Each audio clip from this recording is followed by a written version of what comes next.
Si te atreves a tocar a Messi, tendré que volver al ring. El hombre más temido que jamás se subió a un cuadrilátero, ese que noqueaba gigantes en menos de un asalto, le lanzó esa advertencia al boxeador más grande de México. Y no lo dijo de broma. Detente un segundo en lo que acabas de escuchar. Mike Tyson, una leyenda viva del deporte, amenazando con desempolvar los guantes después de casi 2 décadas retirado. No por un título mundial, no por una bolsa millonaria, sino para salir a defender a un futbolista al que ni siquiera conoce en persona. ¿Qué tiene Lionel Messi para que el peleador más salvaje de la historia se plantee del lado argentino contra su propio continente? ¿Y qué fue exactamente lo que encendió esa amenaza brutal? Hoy te voy a contar la historia completa de la vez que Iron Mike volvió a sorprender al mundo entero, dando la cara por la pulga. Una pelea que jamás ocurrió arriba de un ring, pero que se libró a muerte en las redes, con insultos, advertencias y un final que muy pocos vieron venir.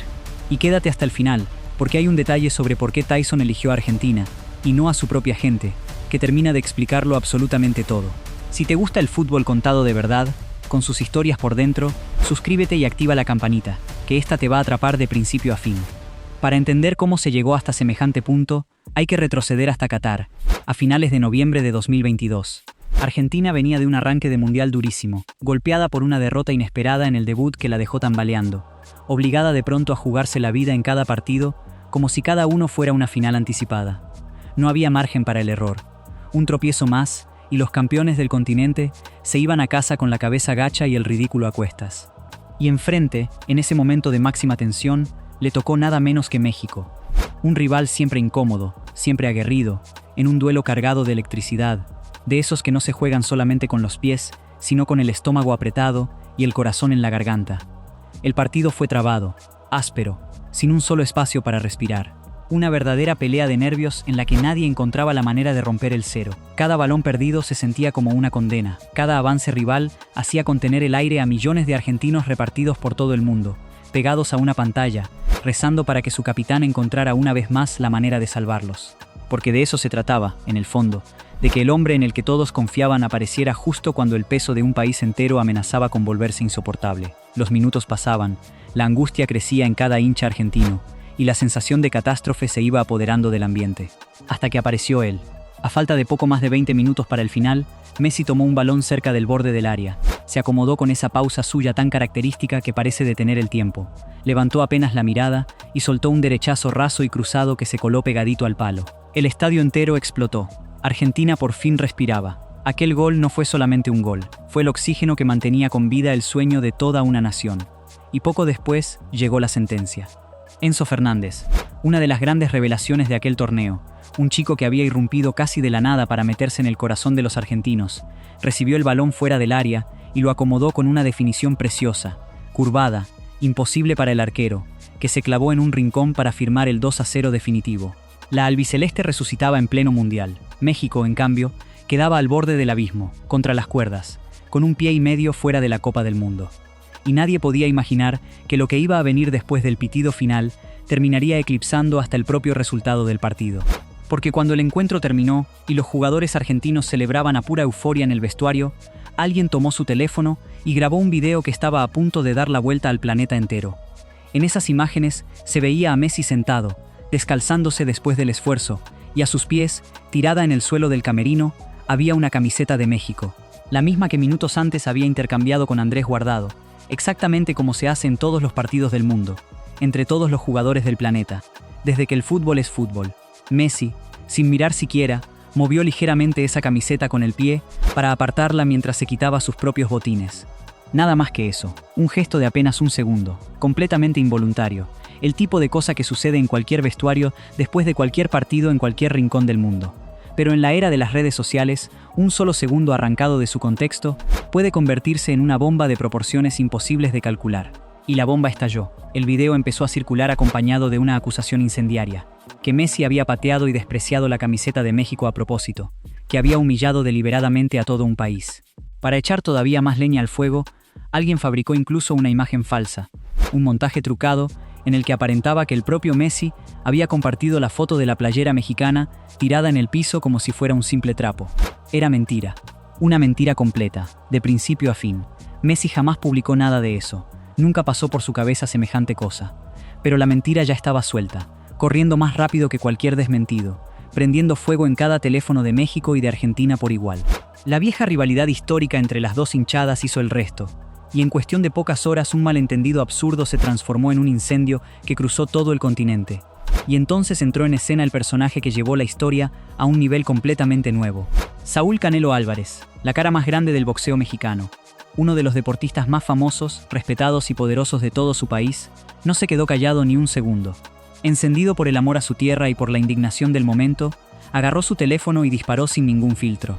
«¿Vieron a Messi limpiando el piso con nuestra playera y bandera?», escribió ardiendo de furia. Y fue subiendo el tono, escalón por escalón, hasta soltar una frase que heló a medio continente. «Que le pida a Dios que no me lo encuentre». Una advertencia en toda regla. Una amenaza directa de un campeón mundial de boxeo, un hombre cuyos puños son literalmente armas, dirigida nada menos que a un futbolista de 1,70 m, cuyo oficio es acariciar la pelota, no encajar golpes. Canelo no se detuvo ahí. Incluso hizo un llamado para que todos los mexicanos salieran a defender lo que él sentía como una afrenta imperdonable a la patria. El asunto se había salido por completo de control. Imagínate por un momento la enorme desproporción de la escena. De un lado, un peleador profesional en plena actividad, en la cima absoluta de su carrera, uno de los pegadores más temibles del planeta entero. Del otro, Lionel Messi, sí, el futbolista más grande de la historia, pero un hombre que jamás en su vida lanzó un puñetazo, que resuelve absolutamente todo con los pies y con un talento que no necesita ni una pizca de violencia. La amenaza, mirada en frío, resultaba tan absurda como inquietante. Y fue precisamente esa desproporción la que hizo que el mundo entero girara la cabeza hacia la polémica. Periodistas, hinchas y grandes figuras del deporte de los dos países comenzaron a tomar partido, a pararse en una vereda o en la otra. Excompañeros de Messi salieron a respaldarlo de inmediato. El propio Kun Agüero, su amigo del alma, se metió de lleno en la discusión para defenderlo con todo. El mismísimo Guardado, el jugador con quien Messi había intercambiado la camiseta, aclaró públicamente que aquel gesto no tenía absolutamente nada de ofensivo, pero todavía faltaba una voz que nadie esperaba. La voz que estaba a punto de cambiarlo todo, porque desde algún rincón de Estados Unidos, un hombre que no tiene absolutamente nada que ver con el fútbol, que confiesa abiertamente que el balompié no es lo suyo, levantó la mano y decidió meterse de cabeza en una pelea que en teoría no le correspondía. Mike Tyson, nada menos. En una entrevista con el medio BBO Sports, con esa voz suya tan reconocible y esa calma escalofriante del que no necesita gritar para infundir miedo, soltó la frase que recorrería el planeta de punta a punta. Dijo que alguien llamado Canelo había amenazado a Messi, y que si ese tal Canelo se atrevía a ponerle una sola mano encima al argentino, él, Mike Tyson, tendría que volver al ring después de tantísimos años retirado. Léelo otra vez, despacio.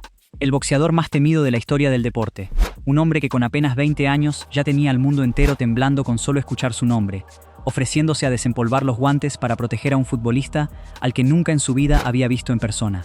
Y aquí conviene frenar un instante para entender bien quién fue el que pronunció esa frase, porque ahí reside todo su peso.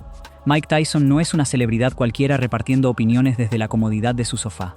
Estamos hablando del campeón del mundo de los pesos pesados más joven de toda la historia, un fenómeno que despachaba rivales en cuestión de segundos, una verdadera fuerza de la naturaleza que durante años pareció sencillamente imposible de derribar, un hombre que conoció el cielo más alto y también el infierno más profundo, los escándalos sin fin, la cárcel, una fortuna gigantesca convertida en humo, los demonios persiguiéndolo y ganándole batallas fuera del cuadrilátero. Y que, aún así, contra todo pronóstico, pasados ya los 50 años, volvió a calzarse los guantes frente a millones de espectadores, demostrándole al mundo que su leyenda todavía guardaba capítulos sin escribir. Cuando un hombre con semejante biografía, que ha visto y vivido absolutamente de todo en esta vida, decide que vale la pena salir a dar la cara por ti, es porque algo muy hondo de ti le ha tocado una fibra que casi nadie alcanza. Lo más llamativo de toda la situación es que Tyson eligió, sin titubear, un bando que a primera vista no le correspondía en absoluto. Recordemos un detalle nada menor: el boxeador es estadounidense, no argentino. Su país no tenía ninguna vela en este entierro, y sin embargo, sin la más mínima duda, se paró firme del lado de la celeste y blanca. ¿Por qué motivo lo hizo? Aquí se esconde una clave que muchísima gente desconoce por completo. Tyson le tiene un cariño especial y antiguo a la Argentina, un afecto que se fue cocinando a fuego lento durante años y que tiene raíces mucho más profundas de lo que cualquiera imaginaría. No es un capricho pasajero ni una pose calculada para ganar likes en redes. Es algo real, algo que el boxeador ha demostrado en más de una ocasión a lo largo del tiempo, y que explica a la perfección por qué, cuando vio a Messi siendo atacado de forma tan injusta, no lo dudó ni medio segundo. Mientras la amenaza de Tyson daba la vuelta al mundo y multiplicaba por 1000 la repercusión del conflicto, La pelota seguía rodando del otro lado del planeta y la propia Argentina avanzaba en el torneo, partido a partido, hacia un destino que terminaría siendo glorioso. Pero el ruido mediático ya se había vuelto imparable. La pregunta que todos se hacían, en uno y otro país, era ¿qué iba a pasar ahora? Si Canelo redoblaría la apuesta y subiría todavía más el tono, o si finalmente daría marcha atrás. La presión sobre el mexicano crecía hora tras hora, minuto tras minuto, y algo empezó a moverse en el terreno de la opinión pública. Buena parte de la gente, incluso dentro de su propio país, comenzó a darle la razón a quienes explicaban lo evidente, que dejar una camiseta en el suelo de un vestuario es la cosa más normal y cotidiana del mundo, que ahí no había habido ofensa de ningún tipo, que toda la polémica se había construido sobre una interpretación forzada y una imagen descaradamente trucada. El relato del agravio se caía a pedazos por su propio peso. Y entonces llegó el desenlace que muchos no esperaban que llegara tan pronto. Apenas unos pocos días después de haber encendido la mecha, Canelo Álvarez recapacitó.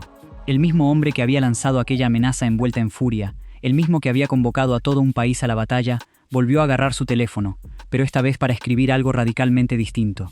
Reconoció que en esos días se había dejado llevar por la pasión y por el amor profundo que siente por su país, y admitió con todas las letras que había hecho comentarios que estuvieron fuera de lugar. Pidió disculpas públicas a Messi y a toda la gente de Argentina, y cerró con una frase que lo honra mucho más de lo que muchos quisieron reconocer en aquel momento. Que todos los días se aprende algo nuevo en la vida, y que esta vez le había tocado aprender a él. Porque hace falta carácter para amenazar, claro. Pero hace falta una clase de valentía completamente distinta para retractarse en público, delante del mundo entero, y reconocer que uno se equivocó. Por su parte, Messi mantuvo durante toda la tormenta una serenidad que dice muchísimo de la clase de persona que es. Cuando finalmente le preguntaron por el asunto, después de otro partido de aquel mundial, no entró en provocaciones, ni devolvió el golpe, ni se rebajó al barro en el que otros chapoteaban. Con esa tranquilidad tan suya, tan inconfundible, comentó que había visto que el otro había salido a pedir disculpas, pero que para él todo aquello no había sido más que un simple malentendido, y dejó una frase que cerró el tema con la elegancia que solo tienen los verdaderamente grandes, que quien lo conoce de verdad sabe perfectamente que él jamás le falta el respeto a nadie, que dejar una camiseta tirada en el vestuario es parte completamente natural del fútbol, y que no tenía absolutamente nada por lo que pedir perdón, porque no le había faltado el respeto ni a la camiseta de México, ni a su gente, ni a nadie en este mundo. Sin levantar la voz, sin entrar en la pelea, sin gastar energía en el conflicto, Messi dejó clarísimo de qué madera está hecho. Mientras unos gritaban y amenazaban a viva voz, él respondía con la calma serena del que no tiene absolutamente nada que demostrarle a nadie. Cuando juntas todas y cada una de las piezas de esta historia, te das cuenta de que aquello fue mucho más que una simple pelea pasajera de redes sociales. Fue, en el fondo, el retrato de tres maneras completamente distintas de pararse frente al mundo. Por un lado Canelo, el de la sangre caliente, el hombre capaz de lo mejor y de lo peor en cuestión de pocas horas, pero también capaz de mirarse al espejo, reconocer su error y dar marcha atrás con humildad. Por otro lado Messi, el del temple inquebrantable, el que deja que su silencio y su serenidad hablen por él más fuerte que 1000 discursos. Y justo en el medio de los dos, surgido de la nada como un guardián completamente inesperado, Tyson, el más violento de los tres sobre el papel, convertido aquí en el más leal de todos, en el único que dio un paso al frente sin que absolutamente nadie se lo pidiera, solamente porque en lo más hondo sintió que era lo que tenía que hacer. Y queda flotando en el aire una pregunta deliciosa que nunca tuvo respuesta. ¿Qué habría pasado si la cosa hubiera escalado de verdad? Por supuesto, era una hipótesis imposible, casi sacada de una película.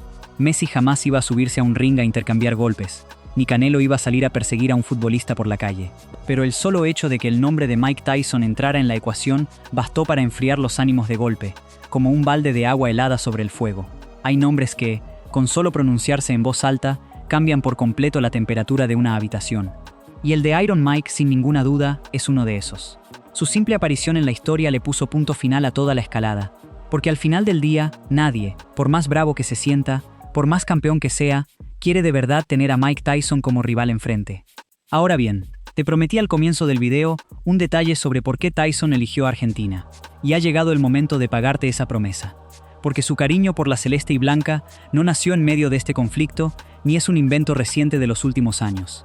Iron Mike ha demostrado en distintos momentos de su vida un afecto genuino y sincero por ese país y por todo lo que representa. Un vínculo que se fue forjando lentamente con el paso del tiempo y que va mucho más allá de los 90 minutos de un partido de fútbol. Hay algo en la pasión argentina, en esa manera tan particular de vivir el deporte a flor de piel, de defender lo propio con el alma entera y sin medias tintas, que conecta de forma directa y profunda con el carácter de un hombre que también lo vivió todo con esa misma intensidad descomunal e incontrolable. Tyson reconoce a los suyos cuando los ve, y de alguna manera, en la entrega y en la garra del pueblo argentino, encontró un reflejo nítido de su propia historia, de su propia forma de pelear cada batalla. Por eso, cuando vio a Messi siendo atacado de manera injusta, no necesitó pensarlo siquiera. Para él, defender a Messi era casi como defender a alguien de su propia familia. Y esa, quizá, es la lección más hermosa que dejó todo este episodio para quien quiera detenerse a mirarlo bien. Que la verdadera grandeza no entiende de fronteras, ni de banderas, ni de pasaportes. Que un boxeador nacido y criado en los barrios más duros y peligrosos de Estados Unidos puede sentir como completamente propio el orgullo de un país que está a miles de kilómetros de distancia, y plantarse a defender a un futbolista de otro continente solo porque le parece lo justo, lo correcto, lo que había que hacer. En un mundo que parece empeñado en separarnos a todos por nacionalidades, por rivalidades heredadas y por colores de camiseta, apareció justamente el hombre más temido del planeta para recordarnos algo tan simple como olvidado: que admirar la grandeza, venga de donde venga, no necesita pasaporte ni permiso de nadie. Y hay algo todavía más curioso en ese gesto: que viniera precisamente de alguien como Tyson, un tipo al que el mundo entero conoció durante años como sinónimo de violencia pura, de furia sin freno arriba del ring. Ese mismo hombre fue el que eligió pararse en la vereda de la nobleza cuando otros elegían la del odio. Como si la vida le hubiera enseñado, a los golpes, que la fuerza de verdad no está en amenazar, sino en proteger a quien lo merece. Han pasado ya varios años desde aquel choque caliente de Qatar, y el fútbol, como siempre, siguió su curso imparable. Hoy Messi escribe páginas todavía más grandes en un nuevo mundial, rompiendo récords históricos a una edad en la que la inmensa mayoría de los futbolistas ya colgó los botines hace rato, demostrándole al planeta una vez más que lo suyo no tiene explicación, que sencillamente es eterno. Y cada vez que el rosarino vuelve a brillar como solo él sabe hacerlo, a uno le da por preguntarse si, desde algún rincón de Estados Unidos, Iron Mike no estará otra vez asintiendo en silencio, con una sonrisa, orgulloso de aquel futbolista al que un día decidió proteger sin que nadie se lo pidiera. Porque hay lealtades que sencillamente no caducan con los años. Y la de Tyson hacia Messi está más que visto, es de esas que duran para toda la vida. Así que ahora quiero leerte a ti. ¿Te imaginabas que detrás de aquella amenaza tan recordada había una historia tan grande y tan llena de matices? ¿Y de qué lado te habrías puesto tú en plena polémica? ¿Del fuego incontrolable de Canelo o de la calma imperturbable de Messi? Cuéntamelo ahí abajo en los comentarios, que me encanta de verdad debatir estas cosas contigo. Si esta historia te atrapó de principio a fin, regálame un like, compártela con ese amigo al que le huele la cabeza el cruce entre el boxeo y el fútbol, y suscríbete para no perderte ninguna otra historia como esta. Porque al final de todo, este episodio nos dejó una verdad enorme servida en bandeja, que a veces, el hombre que parecía el más peligroso de todos, resulta ser, justo cuando de verdad importa, el más leal de todos.